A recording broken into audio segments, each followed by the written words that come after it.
All right, let's see if I'm live. Should be live now.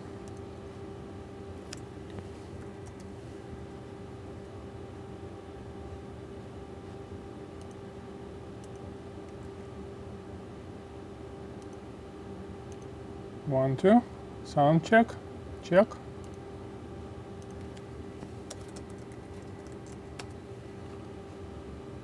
One, two, three. Testing sound. One, two.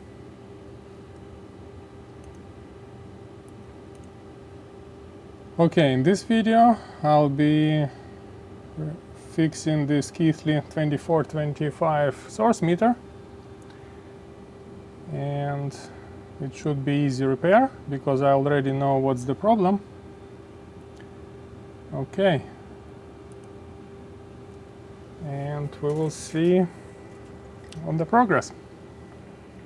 So for those who don't know, this 2425 unit is essentially same as 2400 series 2400, but with the difference that this unit can source up to 3 amps and it's rated for 100 watt as the label say.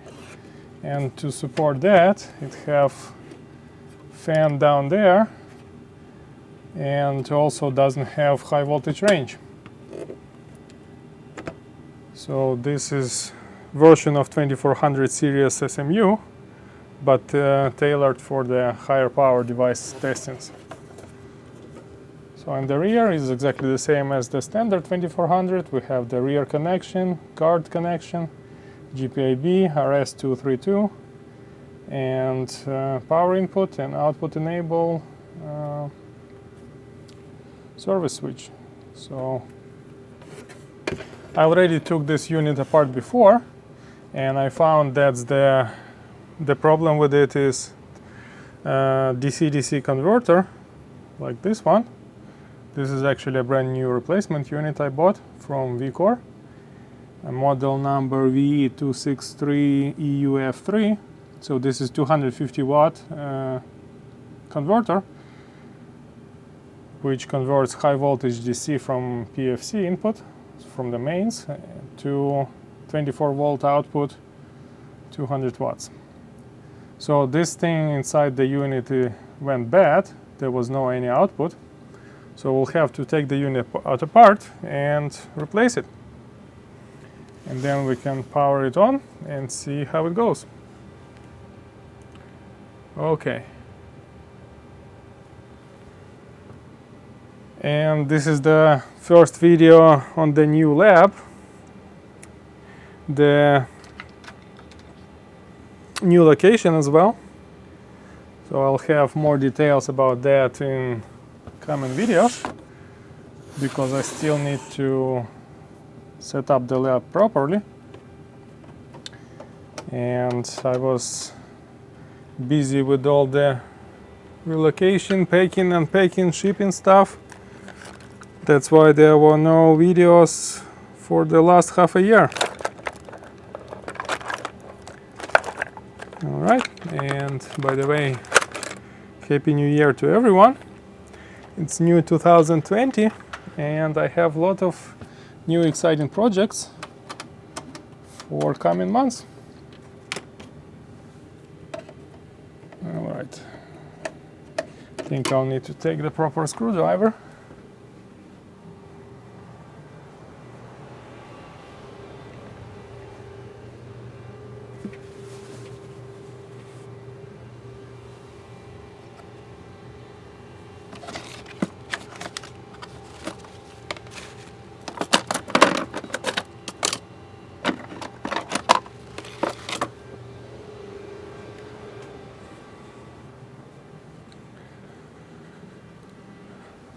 So this should be much better. Oh yeah. So the disassembly is straightforward. We remove the rear bezel.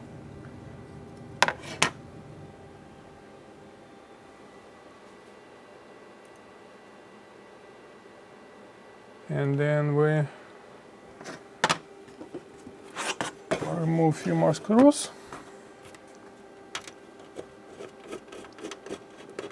To release the cover. Okay, and now it slides right off.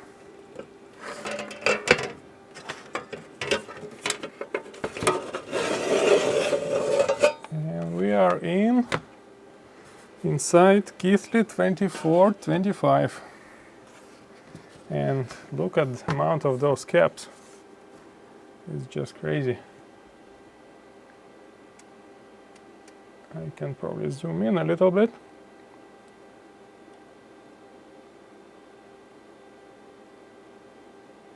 Like so. So we can see, let me put something. We can see the overall design is very similar to 2400. We have the digital PCB right down there on the bottom of the unit. Then we have this whole assembly for analog stuff, like this is ADC, similar to 2000 unit integrating ADC. Then there is this cable, is interface between analog and digital board. We have optocouplers for isolation. Then this is some DC-DC regulators and linear regulators. Then we have large MOSFETs, 4 on each side, because this is 4-quadrant SMU. So it takes care of both positive and negative, and as well as sinking and sourcing currents. And then this large PCB is supporting 3 amps current range. We can see a lot of large shunts, like these ones, 10 watt each and 10 ohm, 1%. Then some of the smaller ones, large relays, and then power connector, cable from the power supply going from the bottom.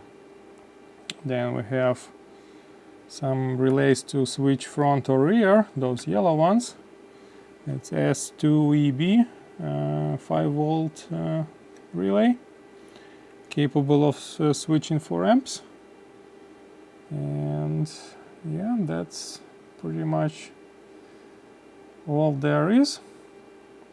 And all these caps are, let me check the label.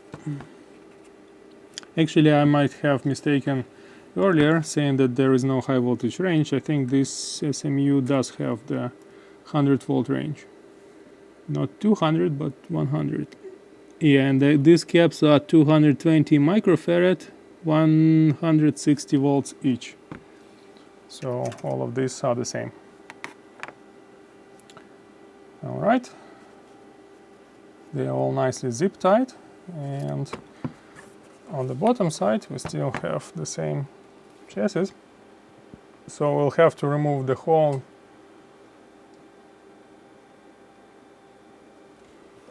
analog assembly to get access to the bottom side of the instrument. All right.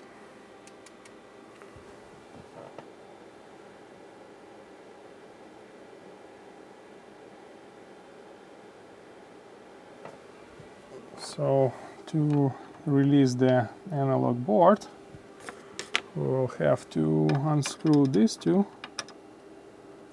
and I need a proper screwdriver again.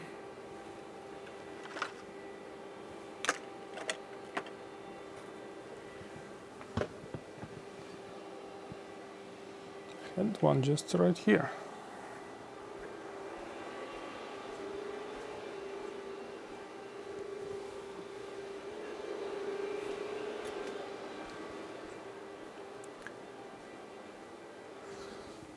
All right.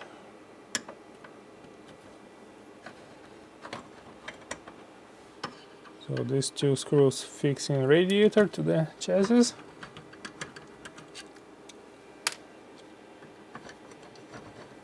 All right. Now we need to disconnect the wiring.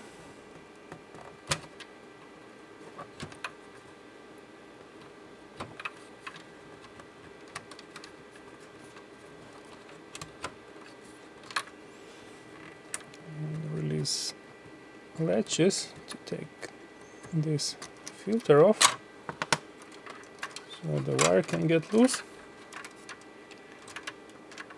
Okay. Now I need to remove the ribbon cables.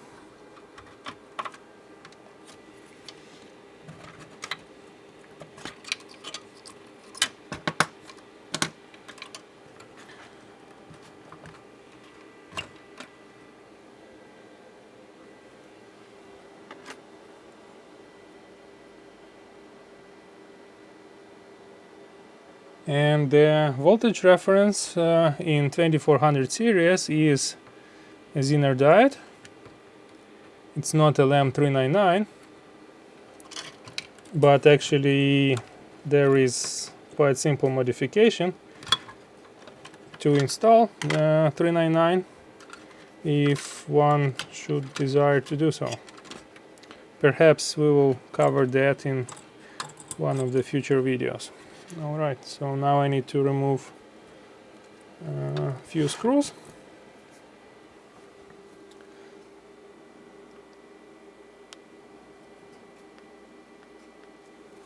Like this one.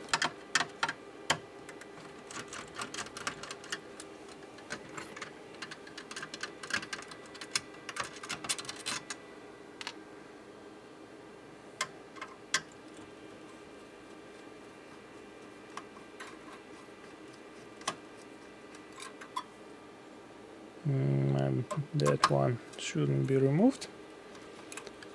We only care about the screws with the long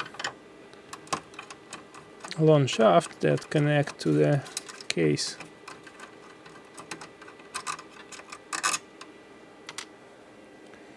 And I'm not sure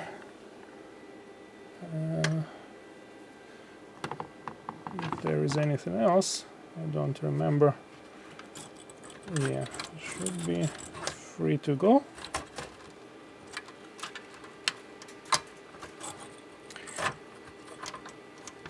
It's like a little bit wiggle, and it goes out. I'm avoid touching PCB to prevent contamination and save myself from cleaning sensitive stuff later. And almost out.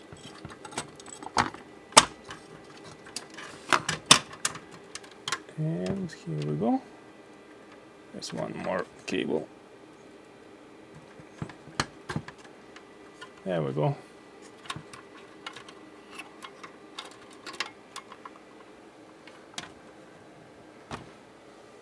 So now we can see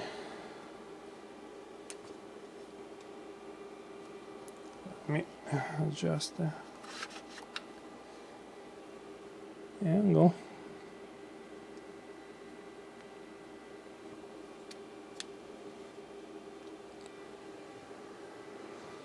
So here we have what left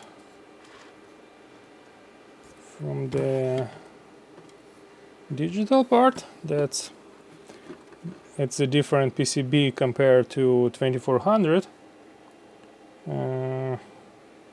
We can see main difference is the module for DC-DC conversion was sitting right here. Then we have the high voltage rectifier here, and that's the mains input. That's the main CPU firmware version C30. That's GPIB stuff, and this is some auxiliary DC-DC converter, and as well as some filters down there. And the fan is 24 volts, 0.26 amps, made by Mechatronics, made in Indonesia. And then front panel is the same as 2400 series. You can see over there. There's dual line vacuum fluorescent display, DC-DC converter for it, standard stuff. So like as you see, I already removed faulty unit before, and I checked the input voltage, that we indeed get like around I think it was around 280, 270 volts DC. So we'll have to install this thing right over there. And then these clips, they will lock the DC module in place, so that it doesn't go anywhere. So what we'll have to do is clean up the holes and install the new DC-DC converter. And probably for that I'll have to remove the PCB assembly as well from the case. So there is the short overview, what's inside of the 2425, and I also can show analog side. So it's like nice assembly like that, all contained in one module. There is a nice shield, and, also shield in PCB to avoid any excessive leakage in coupling. And then we can see from this side there's like a sandwich of the boards. There are one shield board, one analog PCB board, and then high current capacitor board. I can probably switch to the close-up lens and show some stuff. Yeah, and this unit is rather fresh. I can see from the date codes it's made from 2008, week 7, yep, week 4. So this unit is from beginning of 2008. So that's why I will not bother replacing capacitors and stuff like that, which I always do for the older unit. I think this unit is still fine, other than faulty DC-DC converter.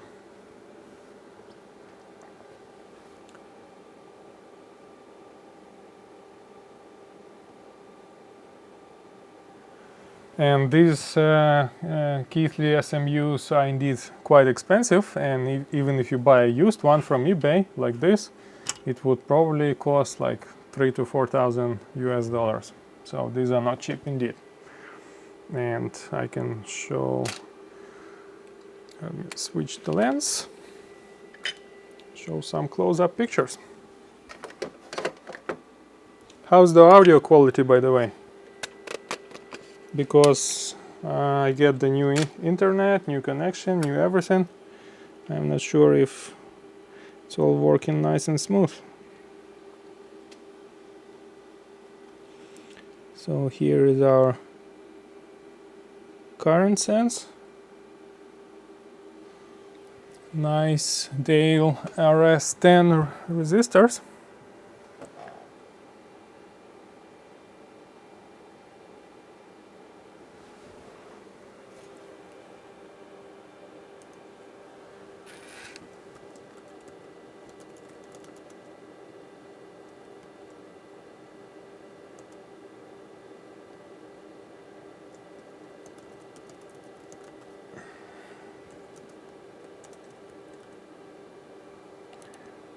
Okay.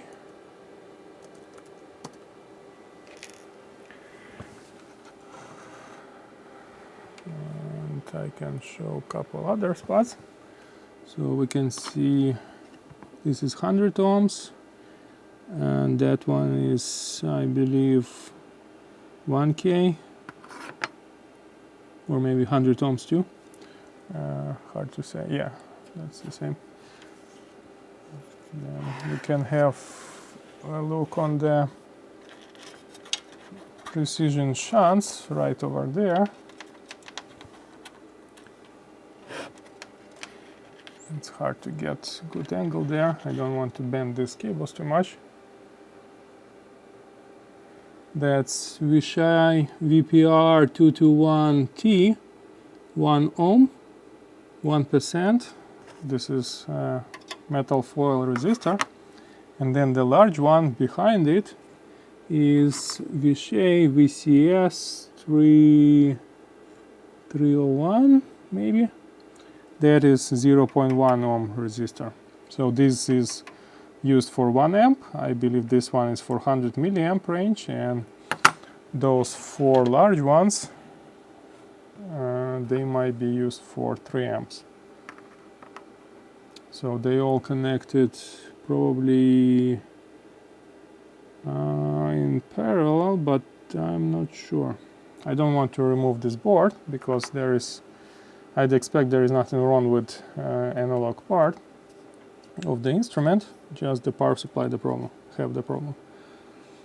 And we can take a look on some of the other stuff like relays. These are nice high quality relays. And here we are at the integrating ADC CPLD. This is Altera Max logic device, and it takes care of the counting, control, and also converting from the digital interface to the all the control for onboard devices and DACs and ADCs implemented in here. So there are 2 analog device chips. Those are AD7849BR. One is voltage DAC and another one is current DAC. And then I have optical isolation. So all interesting stuff. I think we have nothing more on this board, and I can show some of the interesting stuff in here. We have a bunch of regulators, like this one is 78ST105SC. It's some auxiliary regulator. Then we have a bunch of stuff. Like there are some test points I can see. Let me show. Yeah, like this one. You can see test point 8, 390 volts. That's the output from input mains AC to DC converter.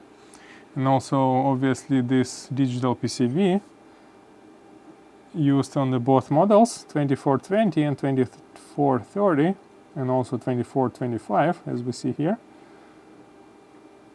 And 2430 I think have higher current range, and the fan connected just at the output, so there is no control.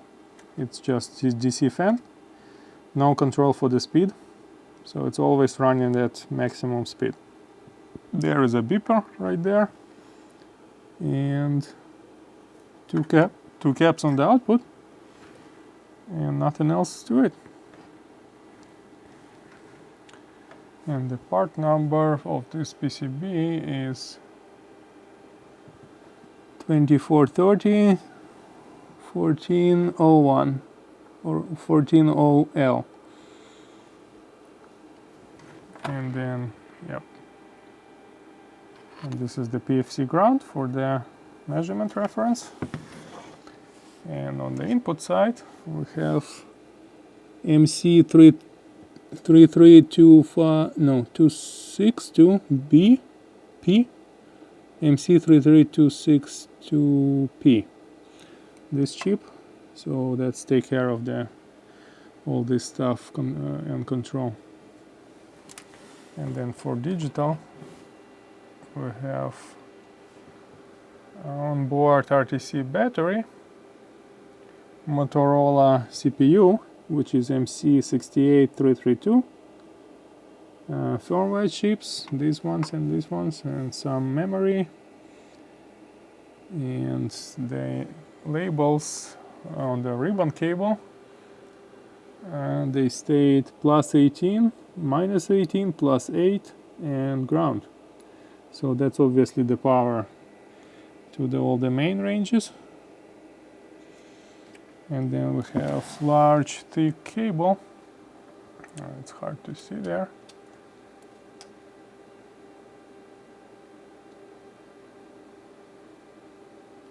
And there are labels for voltage: minus 85 volt, plus 85 volt, plus 42 volts, and minus 42 volts.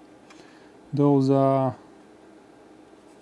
4 different voltages, and then they are generated from 24 volts input right by this guy. Let me see if I can. Yeah. So a lot of power supplies going on with the custom transformer and some active devices on the heatsinks. So alright, let's take the board out.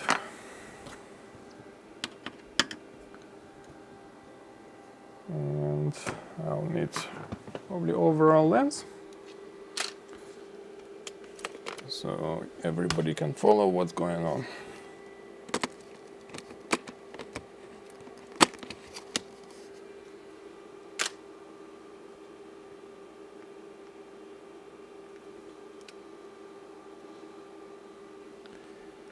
Alright, this should be okay.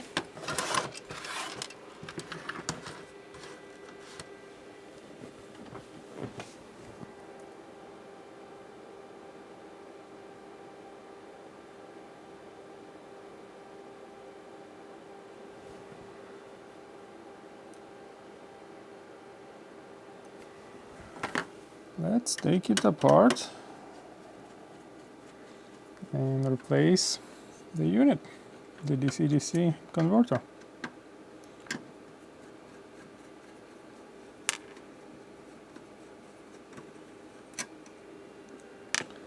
And I think I'll have to remove the fan as well, because it will not let me slide the board out.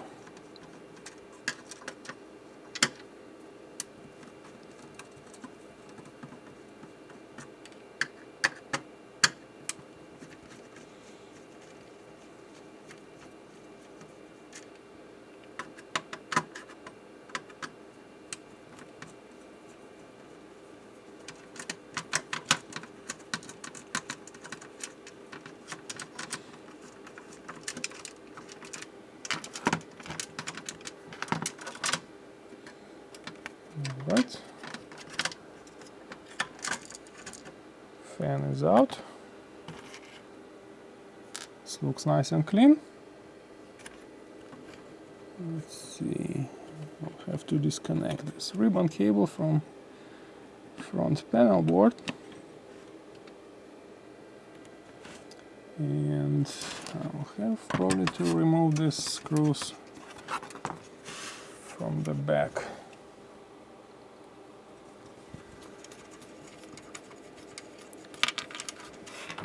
Missed one more.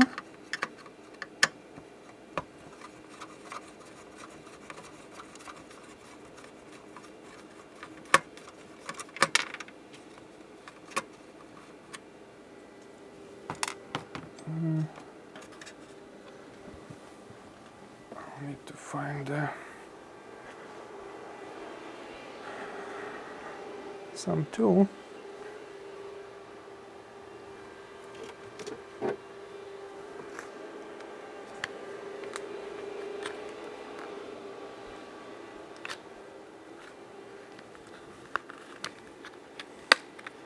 For the nuts on the DB9 connectors.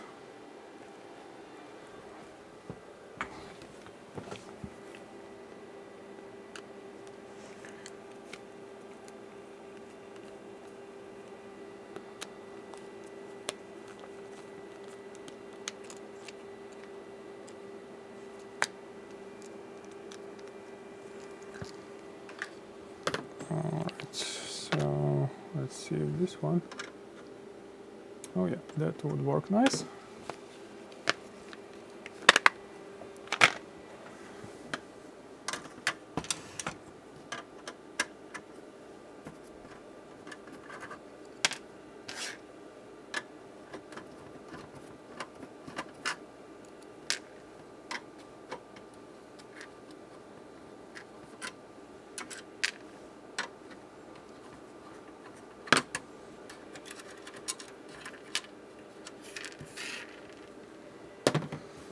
And now we can try to remove it.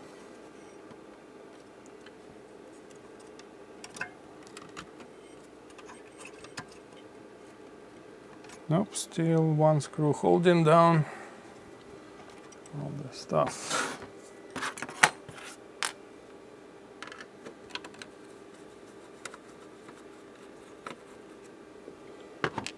Anybody else?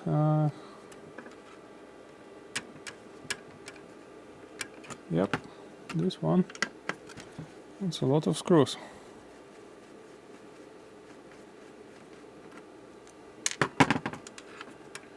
Okay. Now the board is free, and we need to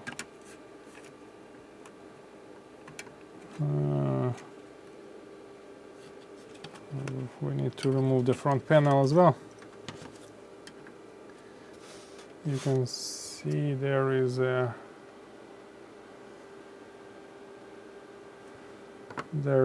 opening right in that slot, but the board will not go all the way.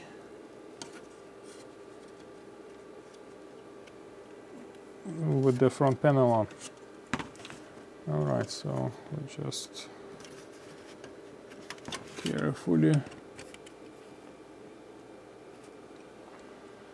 lift those latches.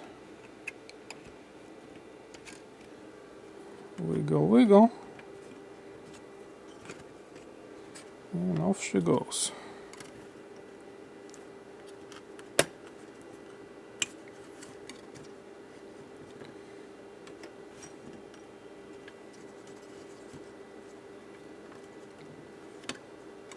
Or not. Don't want to bend the latch too much, because those are quite fragile plastic bits and it's hard to fix them if they are broken.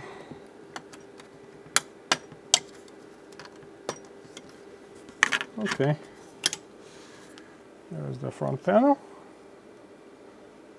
Not much else to it.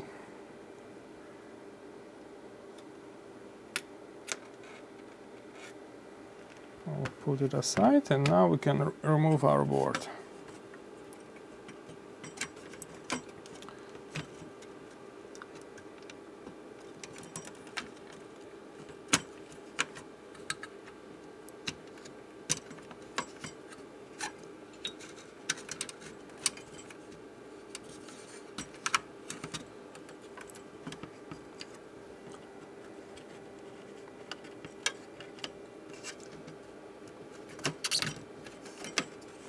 Okay. I like how everything is modular in these Keithley source meters.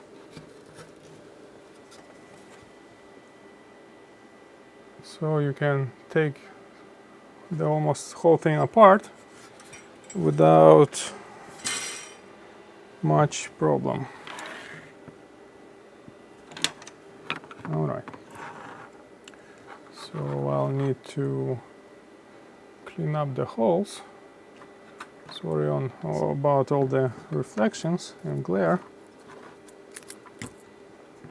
Also, it's interesting to see these square PCB pads. There are two on this side. You can kind of see it. Let me zoom further.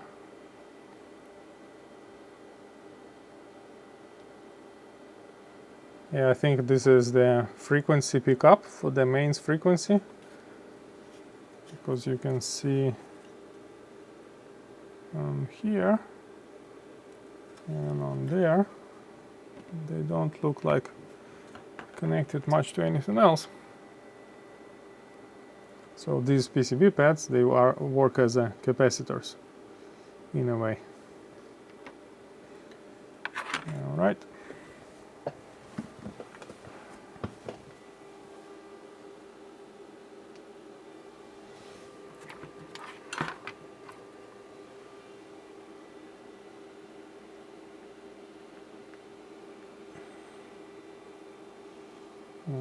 Maybe I can try to find a better angle. Yeah, like that.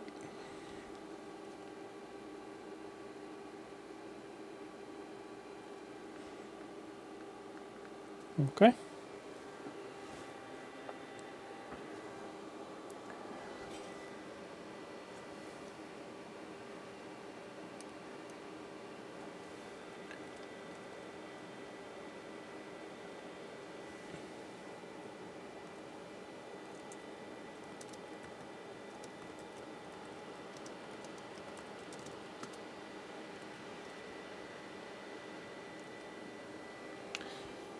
And now I need to find some tools.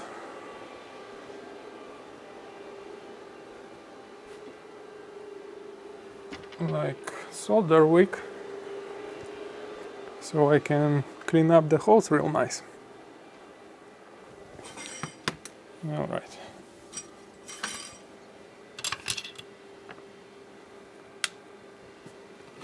Let's fire up the soldering iron and also get the fume extractor going. So it probably will be a little bit noisy here.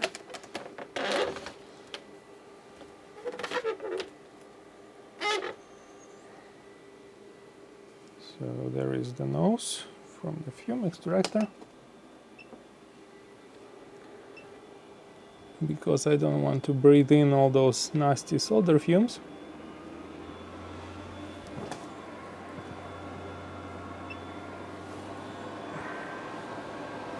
Alright, how about now?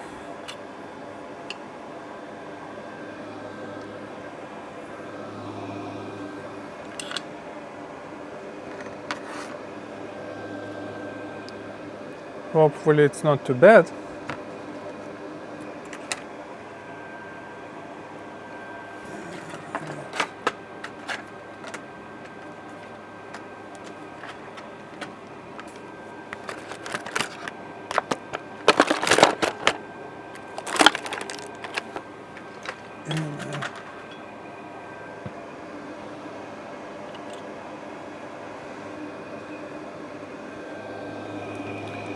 Also, because this is a pin on the heavy polygon, might be a little bit tricky to clean up. And I'm cleaning the wrong hole, of course.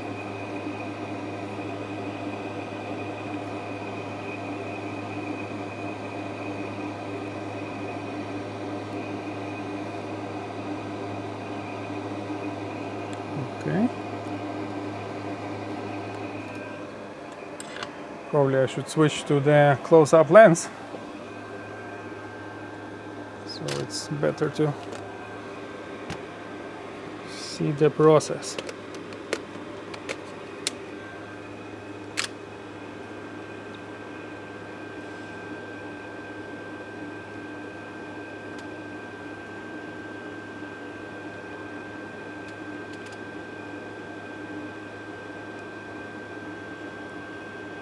All right.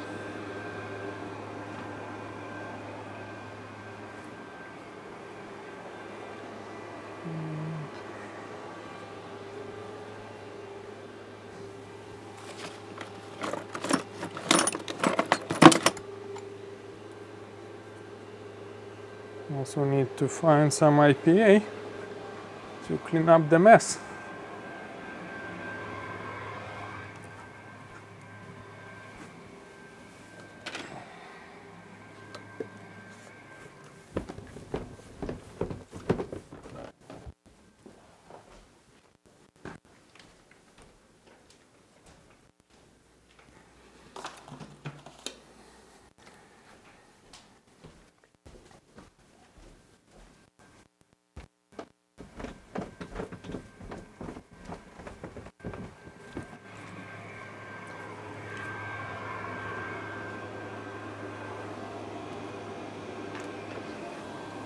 Okay.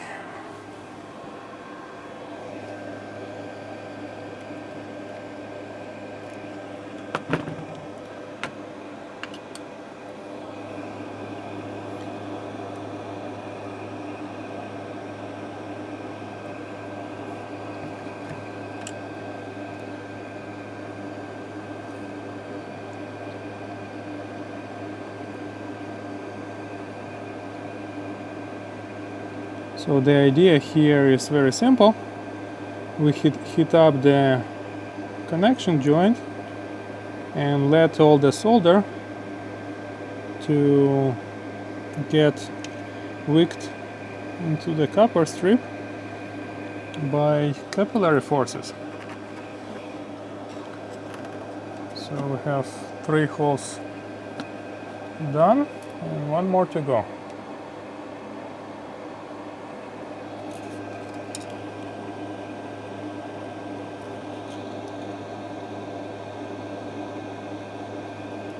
And I think I need to apply a little bit solder so there is a better thermal connection and all the solder can go nicely at one way.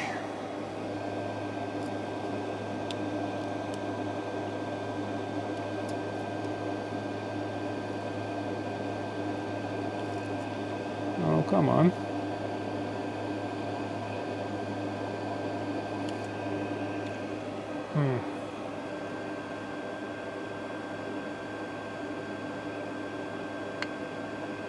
There is a the ground connection to that point, so it's a lot of copper.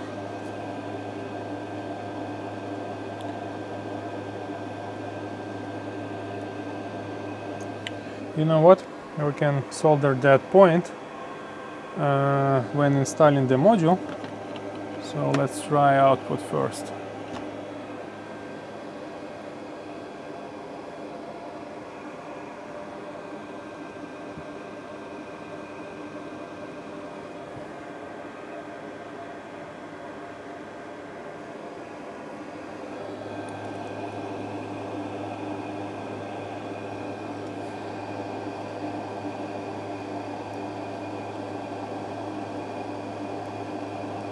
Alright, you can see we're almost all clean, just one more go. Yep, that's a perfect hole.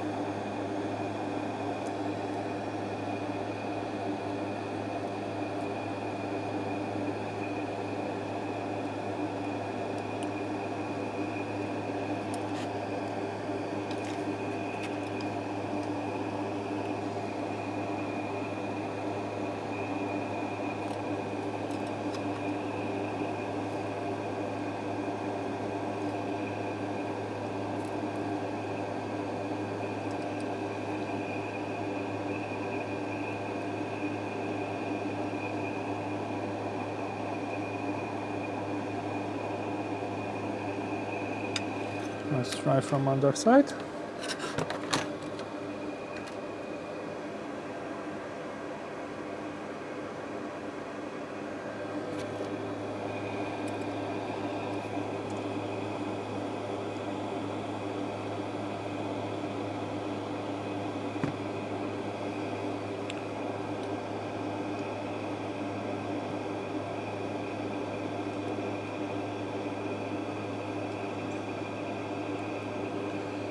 I think I need a fresh piece to do the final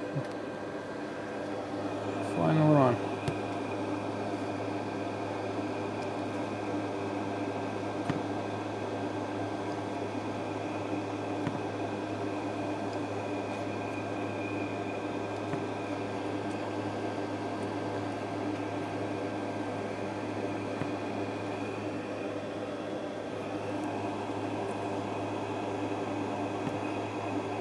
Looks nice.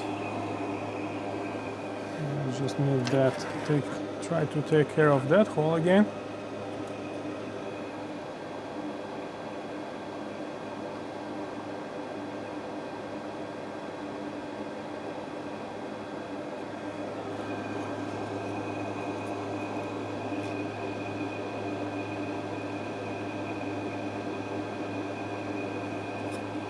Okay, much better now.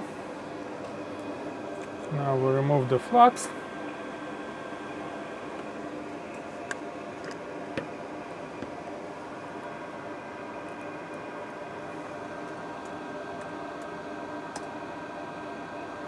All hail Todd,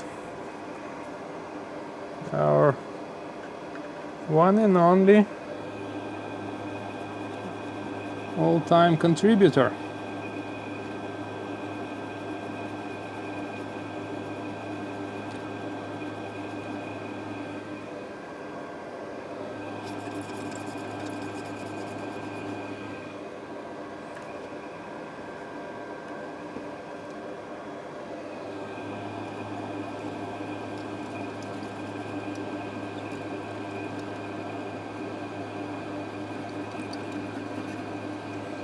Alright, let's do other side.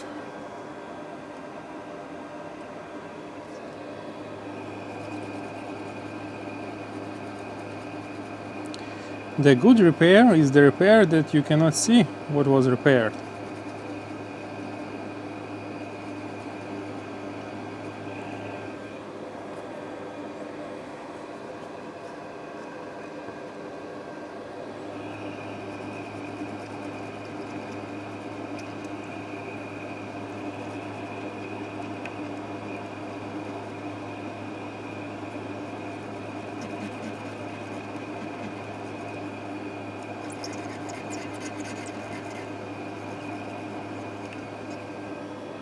I think we can turn off the fume extractor for a second.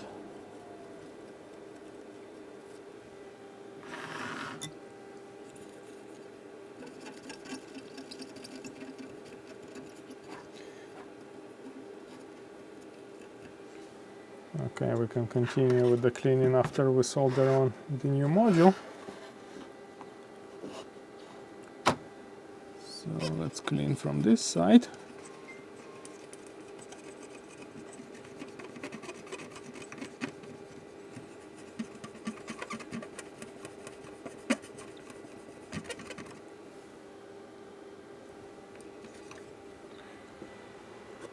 Okay.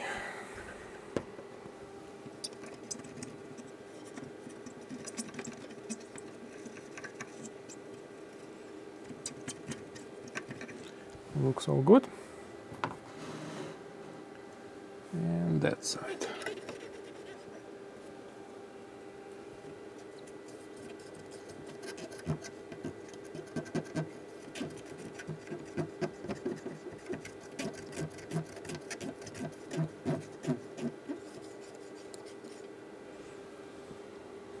I think it's all good now. Don't see any nasty flux residues.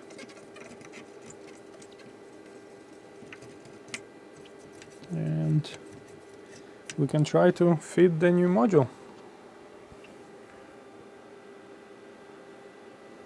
So here is again. That's the module that was exactly the same as faulty one. It's quite expensive. I bought this one from DigiKey and it's around $260 US for a DC-DC converter like this. So as you can see, there is input side and output side, and on the input side we have DC input, gate out, gate in. That's the auxiliary signals. I believe they are not used in this instrument for anything. And the output is minus plus output, so, and sense plus, sense minus, and T is for the trim. So this voltage can be adjusted in the narrow level. So yeah, this is not a cheap repair, but a simple one. And then other side have the heatsink. It's all glued together.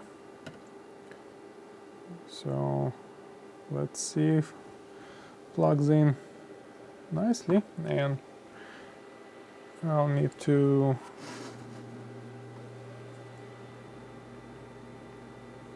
lift these holding straps.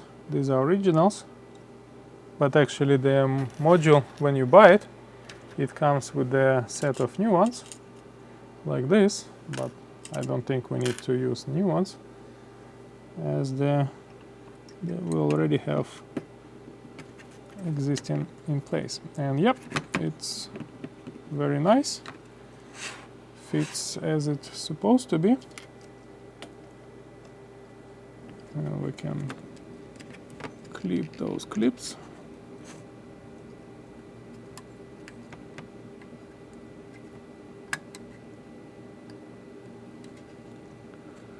Like so.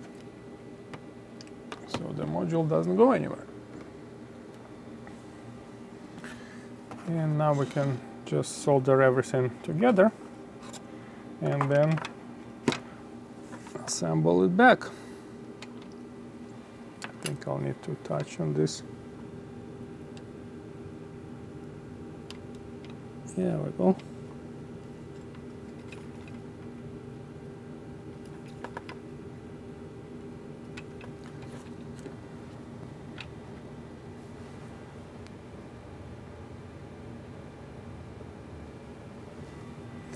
What qualities this converter have to be such cost? Well, the cost is actually not very high. Some of the converters are more expensive, but I think the main reason is that it's all integrated in one piece, and it's also taking high voltage input, and it's quite high power for the size. So let me get the fume extractor going. So, for example, if you design the instrument where you need 200 watt power supply, you of course can design everything from discrete parts, have your custom transformer, have a bunch of MOSFETs and a controller, then do the efficiency testing, measurements, tuning, adjusting, all that, which is quite a project on its own. Or you can, instead of spending all that time, which can be days and days, so instead of designing your own solution, you can just buy one of these and put on your board, and then you design rest of the instrument or rest of the equipment you need to, instead of spending a lot of time on power supply design. So you can also ask the manufacturer, like this one, VCore, or other companies like TDK, Delta, to manufacture a specific converter just for you. If you have like large quantity of devices to make, then you can just have your own custom specified converter like this. And they also come in different shapes and sizes, like higher power, lower power. Some of them can do even 1000 watts in the not much bigger package. Alright, so converter is soldered in. Now we need to clip excessive pins.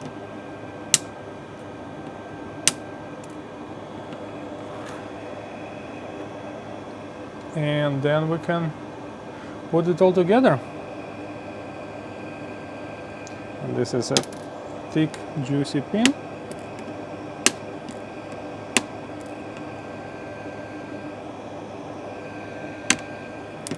Okay. Probably touch that one a little bit more.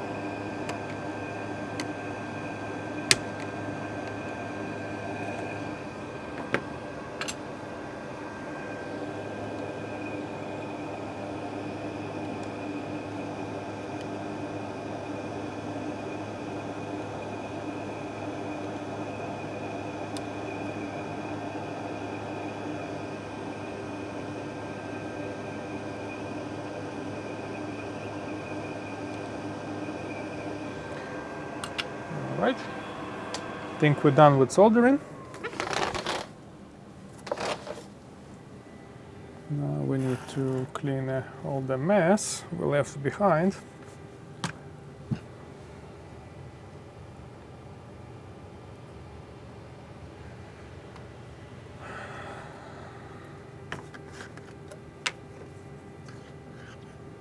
So for cleaning, I just use this IPA, isopropyl alcohol. Cleans quite nice. And some Q-tips.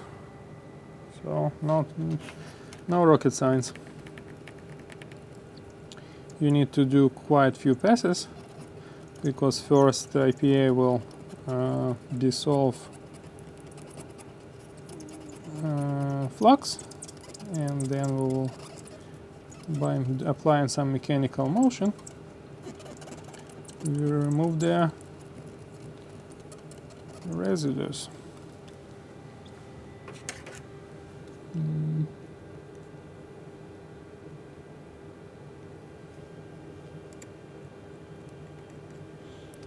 sometimes a little help.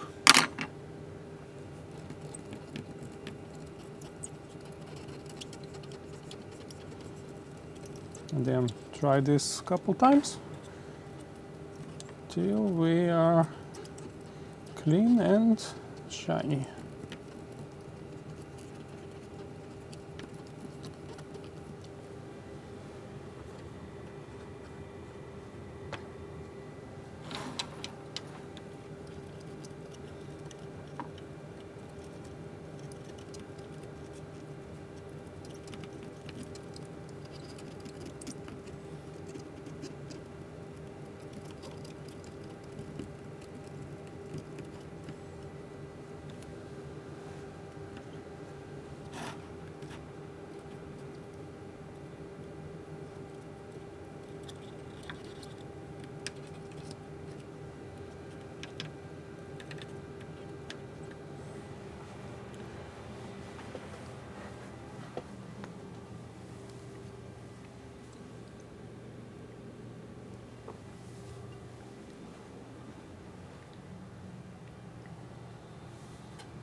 One final pass.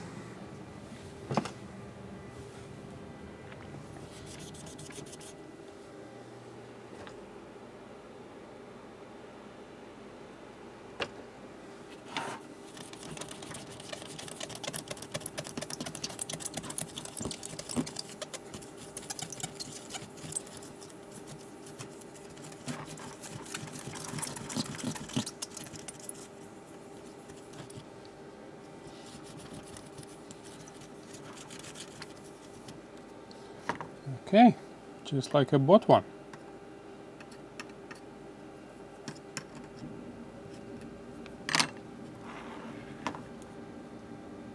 Should be good enough.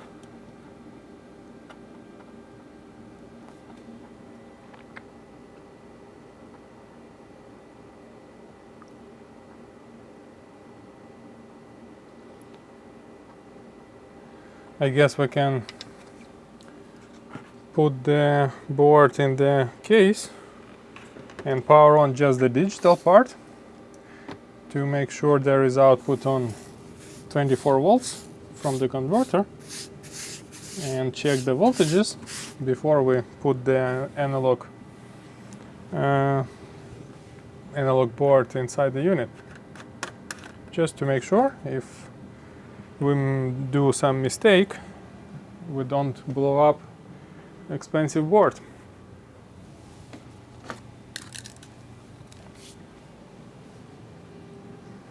Alright, let me change the lens back.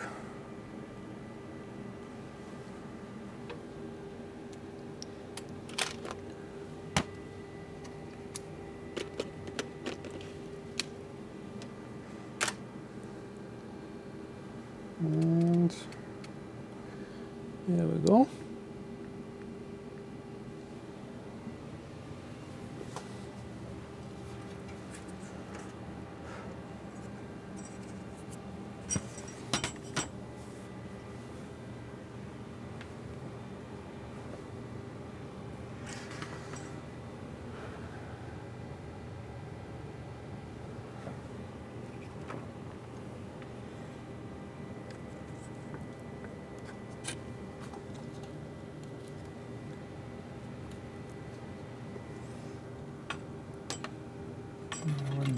everything opposite way.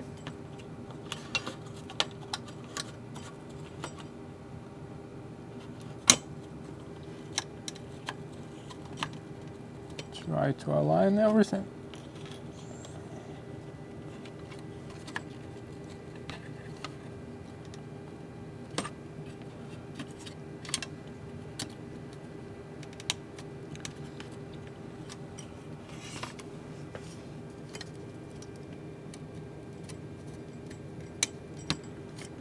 Okay.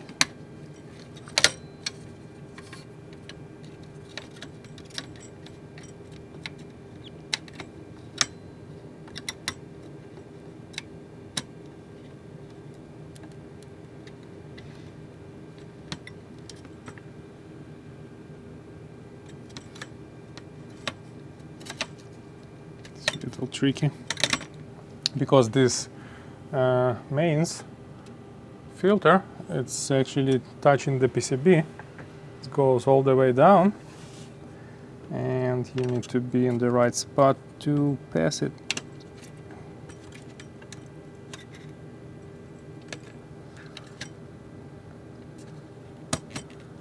Or bend the PCB a little, and there we go. Now it's in place.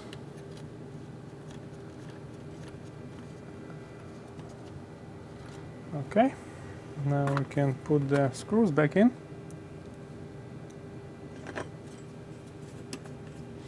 I think it should work fine.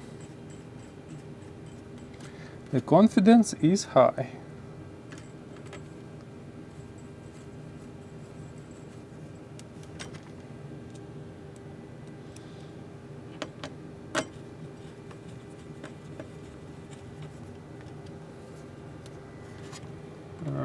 Where are the rest of the screws? That's a good question. Here they are.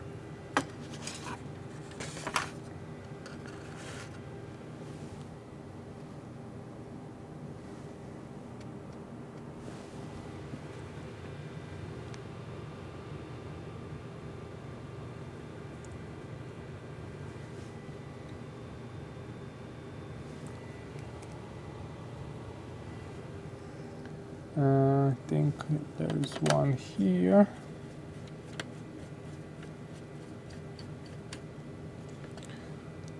And one there. I think that's it. 1, 2, 3, 4, 5. Yes. Let's plug the mains input.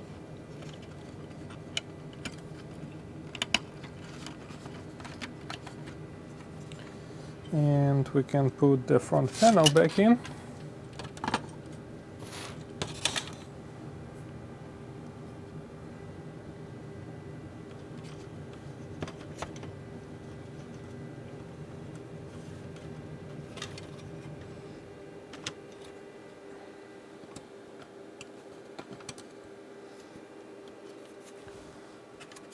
All right.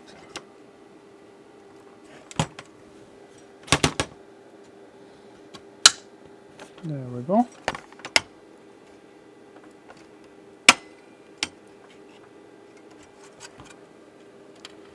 Front panel in place. Now we can connect the fan.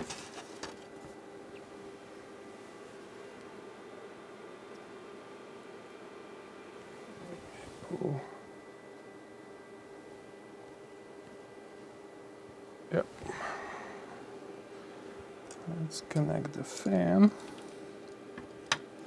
I guess as soon as we turn on the unit, we will hear if the DC-DC working or not, because the fan will start working.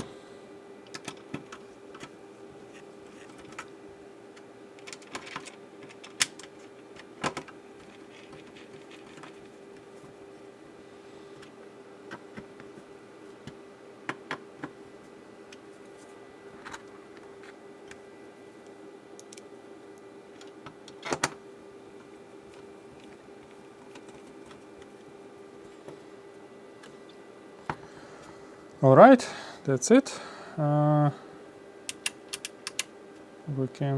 We will need to find the power switch rod that goes from here like that to the front panel, but I'm not sure how long will it take, so we'll try without it first. Just flip it in here like that, and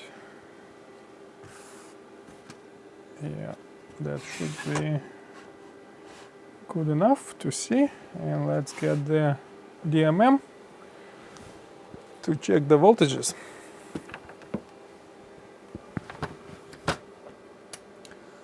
Good old Fluke 87.5 will help us with the repair today. And this is off. Let's connect the power, and there we go. Something is happening.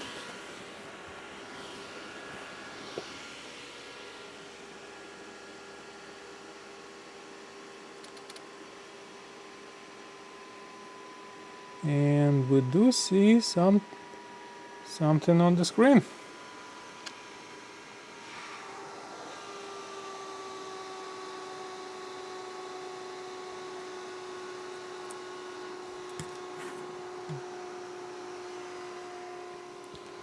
It's a little bit bright here, so I guess I can adjust settings on camera so you can see better. The display is a little bit dim, but it works. So we can check the front panel. Yeah, all segments there.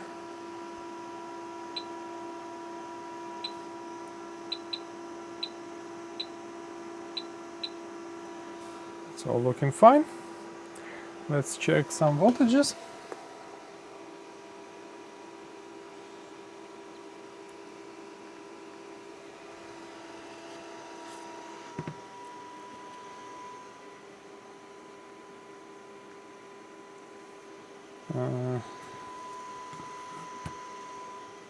Okay, now it's much better.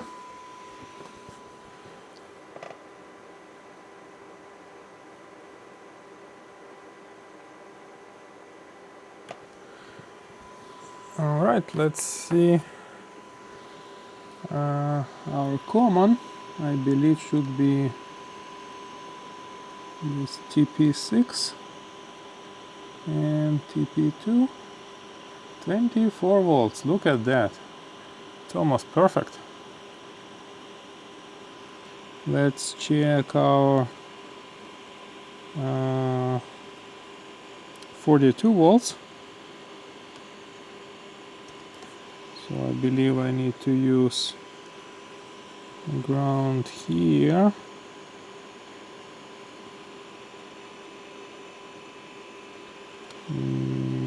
That's probably not a ground. Okay, 40.8. Now plus 42. 40.8. Okay, now plus 85. 157. Okay. It's probably because it's unloaded. And minus 157.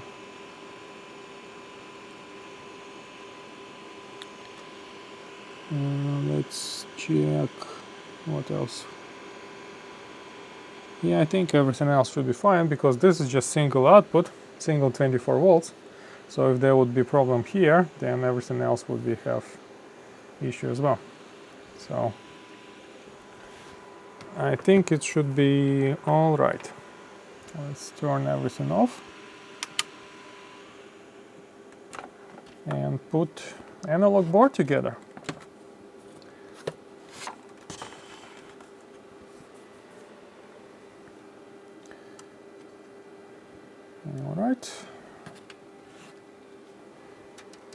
should be pretty quick. Let's make sure everything is fine. Yep. Ribbon cables.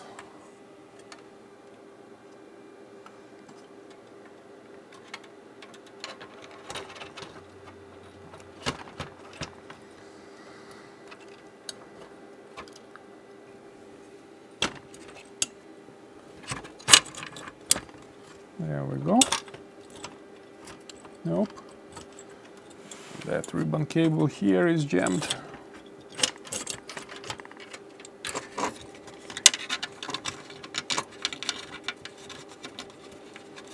Get out. Yep.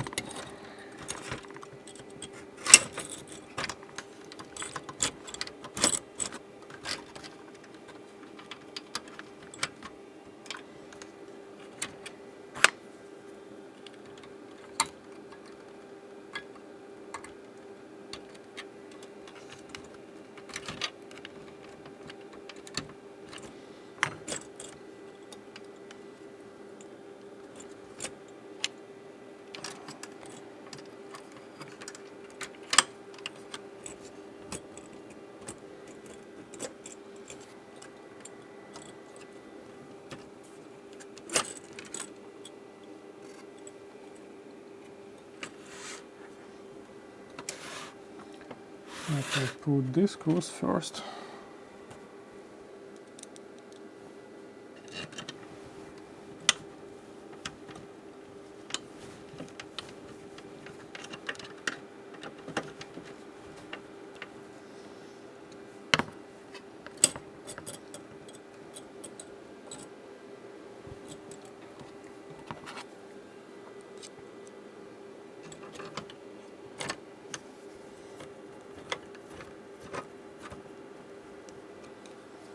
Ah, I forgot the power switch again.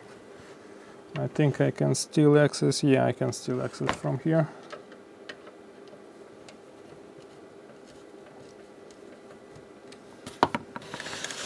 Now we put those screws in.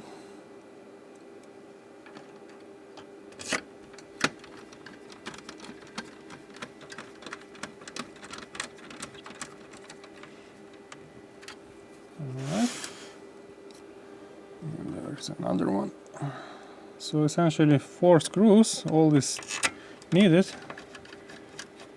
to hold this analog PCB in place.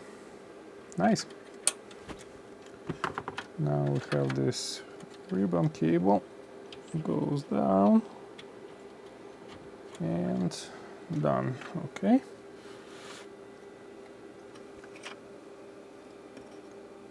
Now that one goes there.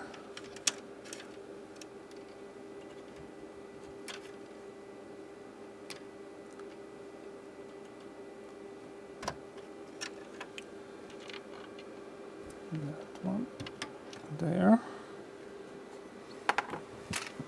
Oops, I think the battery is out from the camera. Let me switch to another one. Yep.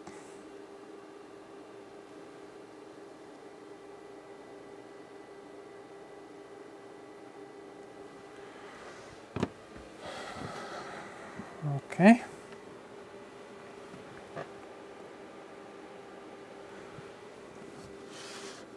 So now all we need to do is reconnect all the terminals and do another test. So this is black. Let me check. Yeah.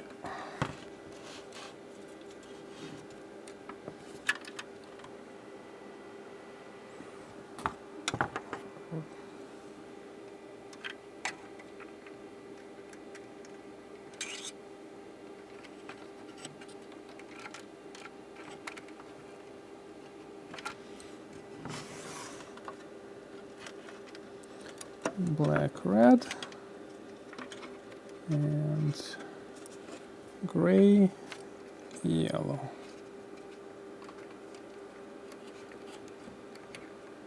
It's a little tricky. I guess I need to disconnect this one first.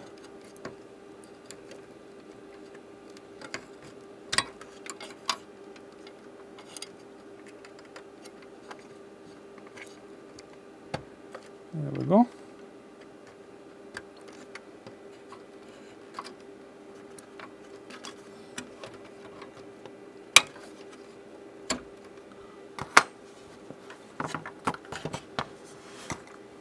Now we put the filter back in.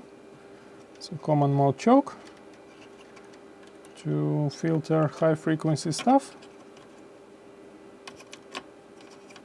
Ah, wrong side.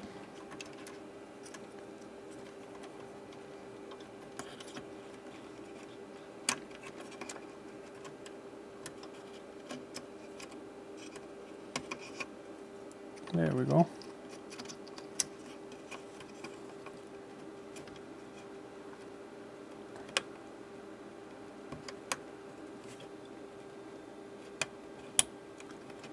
Okay, this is good.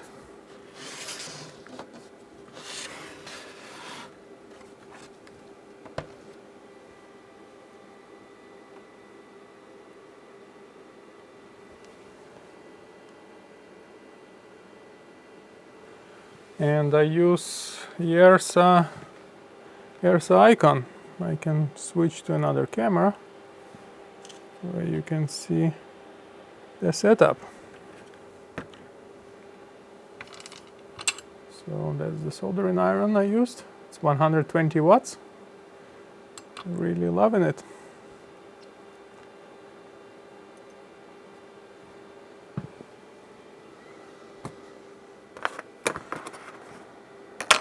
Okay, let's resume connecting our wires. So it should be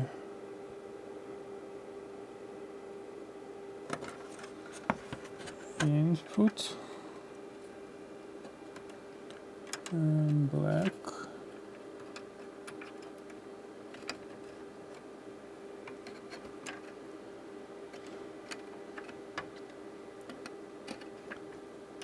This one goes there.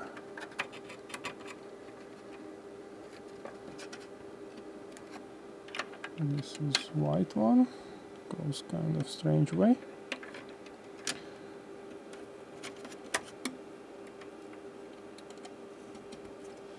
And blue card. Now we do the same thing with the filter.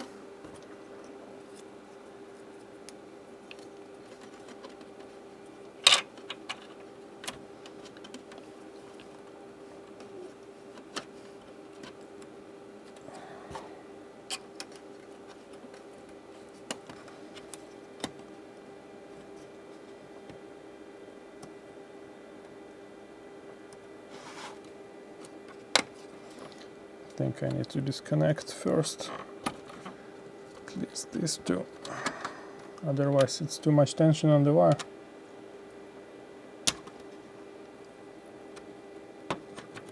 Oh yeah.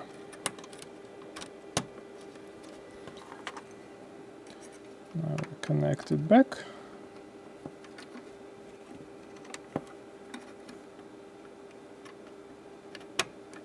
Come on. Yep.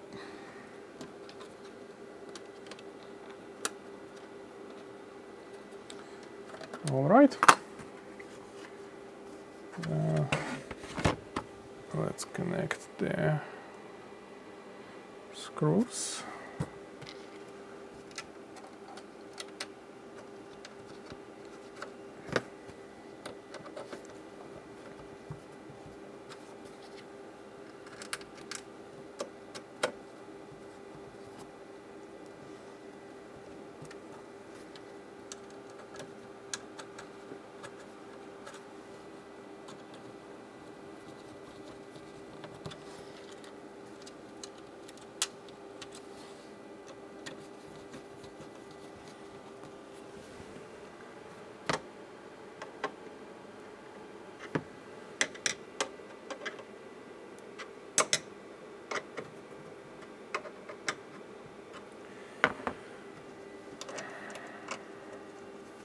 GPIB interface.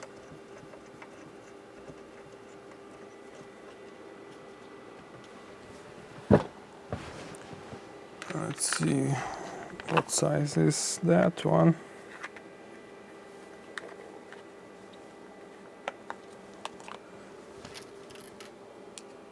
Yeah.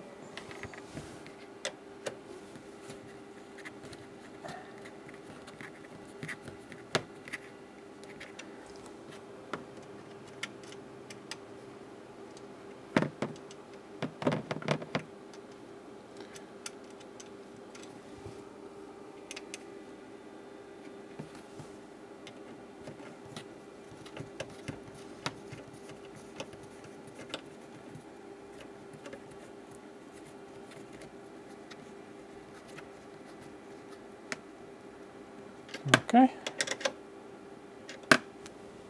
Now the stuff is in place.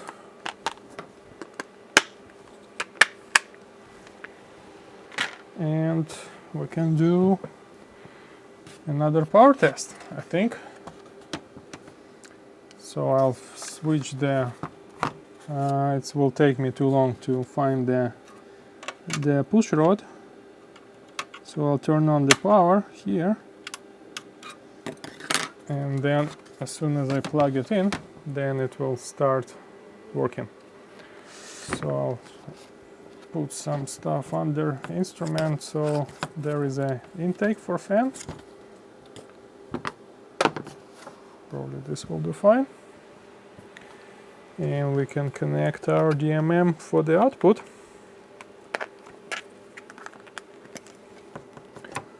Like so.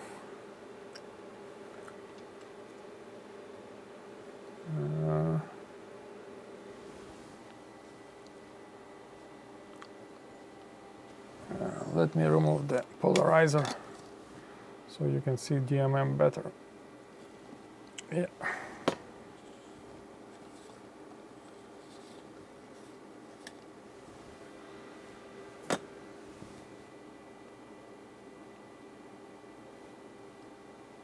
Okay, this should be good.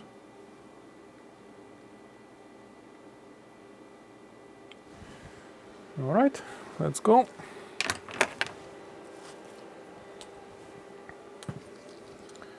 So we need to connect input high, input low to the DMM. And measure voltage first, so DC voltage. There we go. And now I'm turning on, connecting the power. Where is it?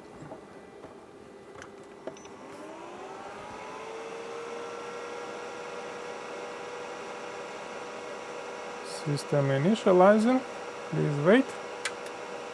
Okay, I heard few relays click.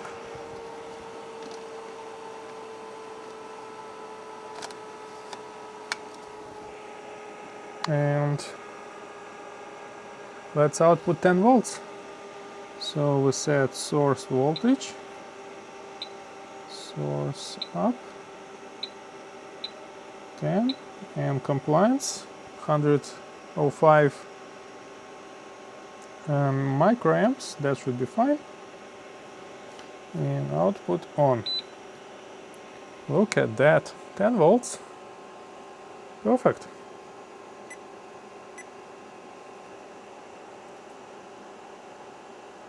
And we can also check the readback, so it reads 10 volts. We can try different range, 2.1 volts, 2 volts,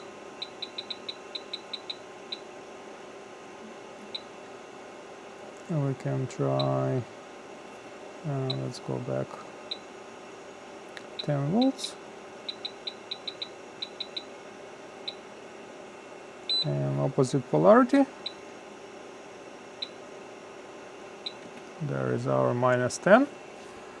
Perfect. We can try high voltage range.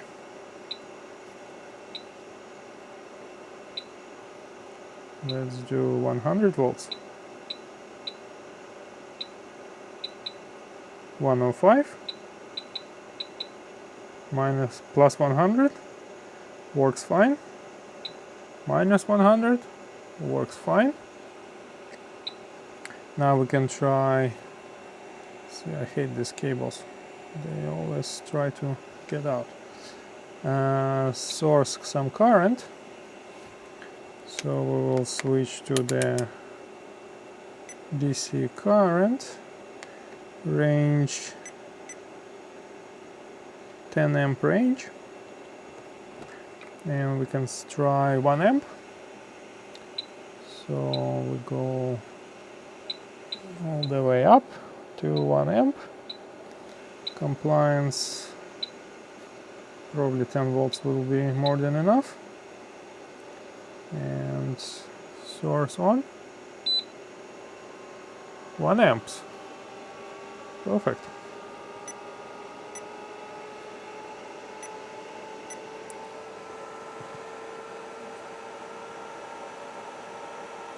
And I was actually wrong, fan does indeed speed up.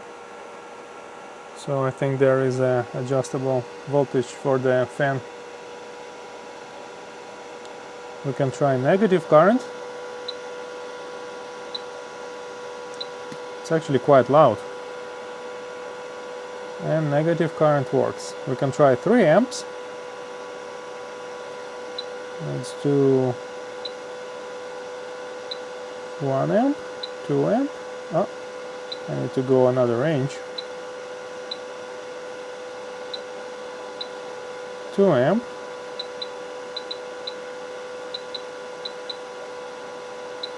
3 amp.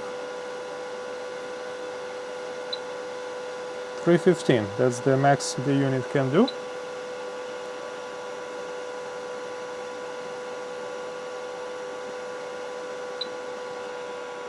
Okay, now we can try opposite current. Yep, 315. And we can try also lower currents.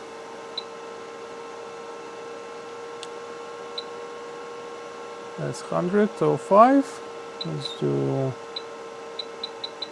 100.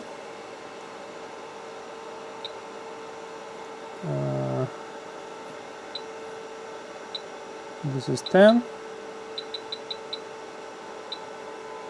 Let's switch the terminal. Milliamps. That's 10 milliamps. Work fine. 1 milliamp. That's 100 microamps. I believe we need to change the range. Oh, my bad. 100 microamps. We can try 10 microamp.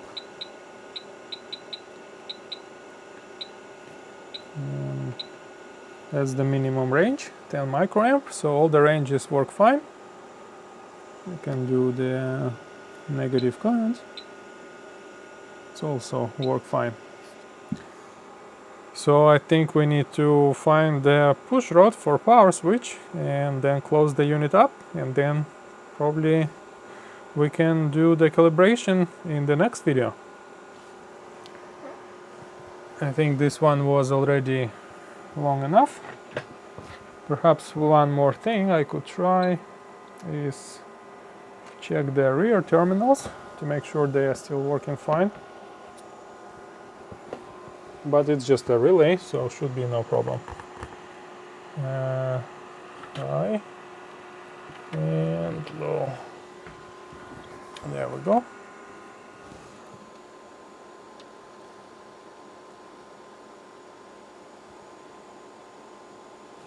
So this is front, this is rear. No problems.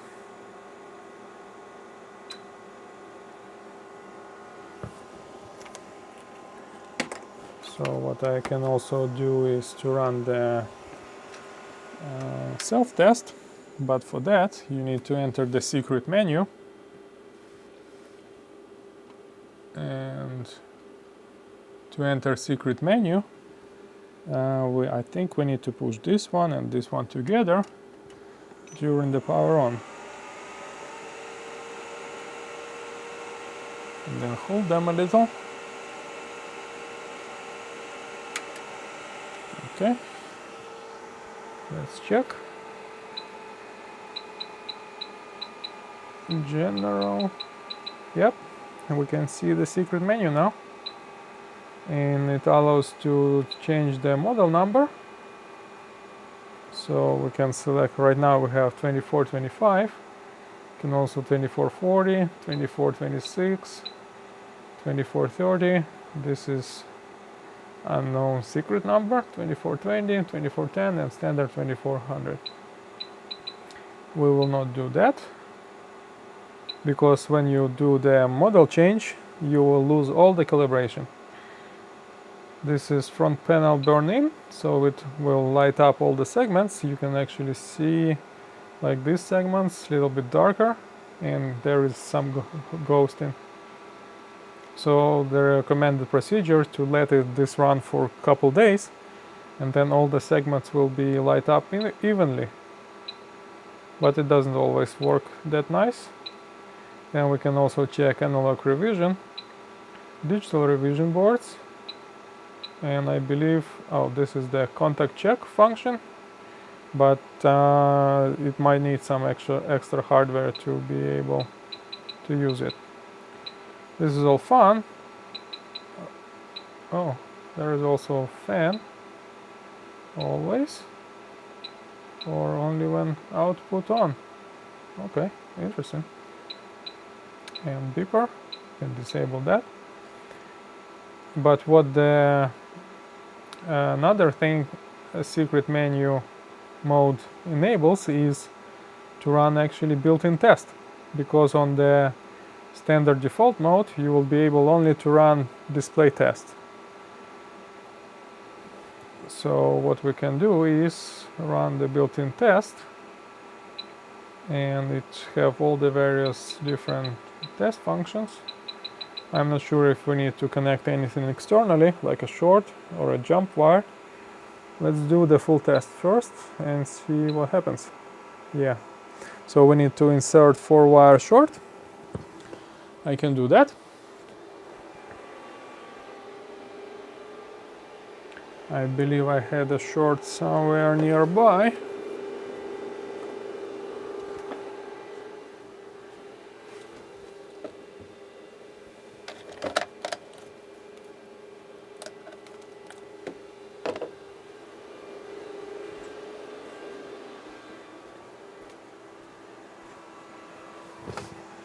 Yep, here's our short. So we'll just plug it in, like so, and select front input. And then if there is a star in here, then there is a problem. If there is no star, then everything is fine. So it's running through the self-test. Voltage deck, checking all the bits. 2-wire, 4-wire, different ranges. It's quite elaborate self-test actually. All the different current ranges.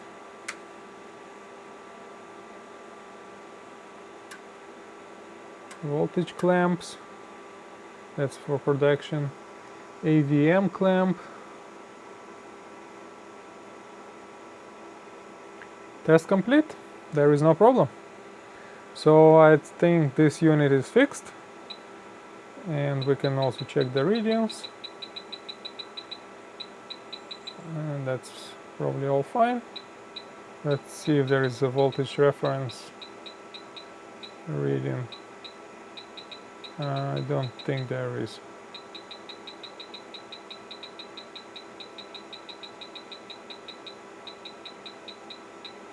Yeah, there is no voltage reference. So it's all fine, and that's it for today. Thanks everybody for watching. Happy New Year, and I'll promise to make more videos and live streams this year. All right, thank you very much.